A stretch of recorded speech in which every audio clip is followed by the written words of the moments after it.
Hey guys, getting the seeds started late this year, but I wanted to share a quick tip about how you can easily plant large amount of seeds and get seedlings, up to 50 in a tray, all in one shot. Pretty easy. This works for me every single year. It's all reusable, it's cheap.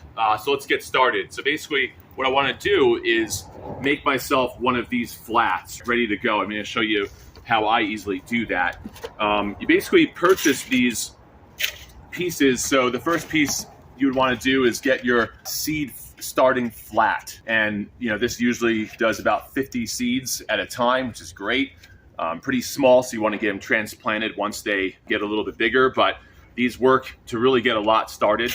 And you want an under tray or a seed starting tray. I like the heavy duty ones because you don't want them cracking and leaking, but these are the watertight ones. And last but not least, these humidity domes. So you can find these at many different types of stores. You can find them online. Again, everything's, it's not too expensive and everything is reusable. I like reusing things and keeping it very affordable. So you can purchase plugs that they sell, like peat plugs and peat starters and things like that. But I like to make my own soil. I just get a good mix and I screen it out with a fine mesh and make it real fine because you want fine soil for your seeds.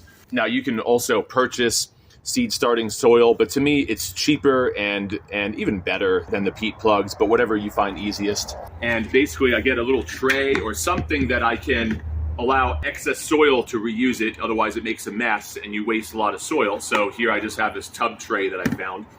And basically I take the seed flat, I put it in the tray, and I start unloading my soil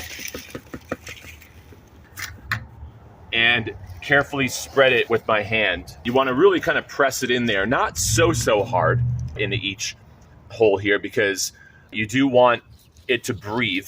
Seeds need not just moisture, but they need a little bit of air pocket, just a little bit. But if you have a good soil, it's going to retain that really well. And don't get me wrong, you do want to press it in a little bit. So what I'm doing here is kind of rubbing it down and sideways so that it just kind of collects in the seed cavities like that.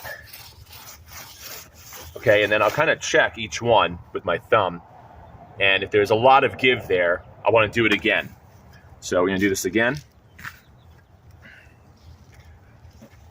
Going to rub it down into there. Nice and firm. And then if you have like a straight edge or something, I just use my hand. But just kind of take my thumb and do this. You can get as neat as you'd like. Take it off the sides, maybe even give it a little bang because there's soil stuck on the bottom. I got it out of one of the holes here. And then take your tray, kind of press it in here.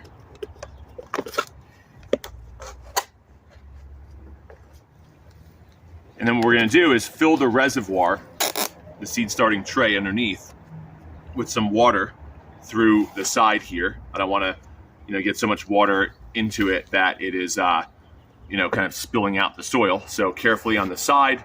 You don't need that much water. These seed starting areas should not be sopping wet. It should just be beautifully moist. And this dome is going to help keep that moist. So don't fill the tray all the way up. I would say just a half an inch at a time, but just keep it at that level so that the very bottom of each cavity of soil here can just wick up that moisture.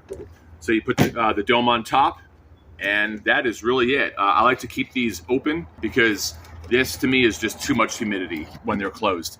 So just keep it open. It's plenty of humidity.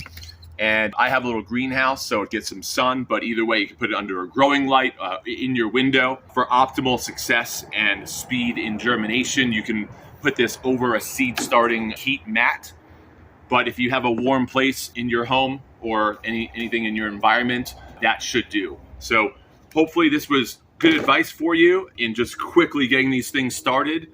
And I will be sharing a few more tips in the videos to come. Until next time.